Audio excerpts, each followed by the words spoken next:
మీ అందరికీ నా హృదయపూర్వక వందనాలు. చెమ్మగలిగిన దేవుని పిల్లారా, మీరు హృదయాలు వెలిగించే మాటతో దేవుడు ఎక్కువ మాటలు తీసుకొని మీ ఎద్దుకు వచ్చున్నాడు కనుక మీరు నేను కలిసి ప్రభు మాటలు ధ్యానం చేసుకుందాం. మరి దేవుడు ఏ మాటలు చేతేదో మన హృదయాలు వెలిగించాలనుకుంటున్నాడు. దానికి ముందు రాత్రికాలం మిమ్మల్ని, మీ సంఘాలని, మమ్మల్ని, అలాగనే భూమి మీద ఉన్న ప్రతి బిడ్డను జ్ఞాపకం చేసుకుని ఊపిరిని జీవాన్ని ఇచ్చిన దేవునికి మన ప్రభు అయిన యేసుక్రీస్తు వారి నామములో శిరస్సు వంచి వందనాలు తెలియజేసుకుంటూ, దేవుడు ఇవాళ ఏ మాటలు చేస్తే మన హృదయాలు వెలిగించాలనుకుంటే ఒకసారి మనం చూడగలిగితే దేవుని పిల్లరా, యోహాను సువార్త 13వ అధ్యాయము 34వ వచనంలో ఒక మాట రాయబడింది. దేవుని పిల్లరా, నేను మిమ్మల్ని ప్రేమించినట్లుగానే మీరు ఒకరికొకరు ప్రేమింపవలెను. అంటే దేవుడు మనల్ని ఎలాగైతే ప్రేమించి సమస్తాన్నిచ్చి మనకు ఏ కీడు చేయకుండా మనల్ని ఎంత చక్కగా చూసుకుంటున్నారో, మీరు కూడా భూమి మీద ఉన్న మీరందరూ కూడా నా పిల్లలు కదా.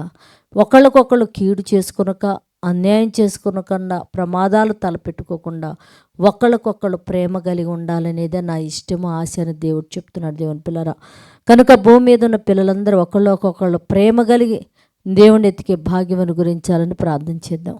పరిశుద్ధుడా, చెమ్మగలిగిన మా పరలోకపు తండ్రి నాయనా, నువ్వు మా ఎడల ఎలాగైతే ప్రేమ కలిగి ఉన్నావో భూమి మీద మేము కూడా ఒకరి ఎడల ఒకళ్ళ ప్రేమ కలిగి నిన్ను ఆరాధించే భాగ్యం ఏమని అడుగుతూ తండ్రి, ఇదిగోనైనా చేతి పనుల నిమిత్తం పొట్ట చేత పట్టుకొని పొలాలని, ఉద్యోగాలని, చదువులని బిడ్డలు పరుగులెడుతుండగా సాయంత్రం ఇంటికి చేరి కుటుంబాలతో చేరి నేను ఆరాధించి స్తుతించి గణపరిచే భాగ్యముని గురించి సహాయం చేయమని మా రక్షకుడు నీ కుమారుడు యేసయ్య పరిశుద్ధ నామములో ప్రార్థన అడుగుతున్నాం తండ్రి, ఆమేన్.